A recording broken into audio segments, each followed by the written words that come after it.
त्र्यंबकेश्वरमधला दुसरा दिवस. अरे यार काय सांगू, सकाळी खूप लवकर उठलेली मी, पूजा वगैरे करून घेतली आणि नंतर म्हटलं आपण इथे स्नान करायला येऊयात. तर त्र्यंबकेश्वरमध्ये असलेल्या नदीमध्ये आलोय आम्ही. ते कुंड आहे तिथे छोटंसं, तिथे आम्ही स्नान करायला आलो. तर मला करायचं होतं स्नान, पण म्हटलं आधी एक छोटीशी व्हिडिओ काढून घेऊयात. आपल्या ब्लॉग जे बघतात, माझे छान छान जे मिनी ब्लॉग बघतात त्यांच्यासाठी. मग आईला म्हटलं इथे स्नान करू का? आई बोलते नको, तू खूप घाबरतेस. मग मी नाराज झाले. मग म्हटलं की चल नंतर कर, पण आधी दर्शन तरी करून घे. स्वामींची मूर्ती होती, गणपती बाप्पाची होती, सगळ्यांची होती. ते बघून खूप भारी वाटलं. मग मी दर्शन करता करता आपल्या मिनी ब्लॉगसाठी व्हिडिओ काढली. मग व्हिडिओ काढली इथे पण बघा किती सुंदर आहे ना.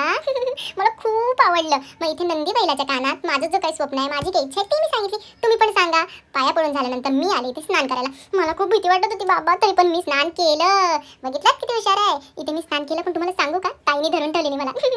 चलो त्यानंतर मी ह्या तिघींना बोलले की आपण सोबत करूयात. 1 2 3 ओम नमो भगवताय नमः. दीपा इथं बसलेली बघत, आई इथं बसली. त्यानंतर या माझी चप्पल हरवली. शिट, पाप धुवायला आणली की करायला.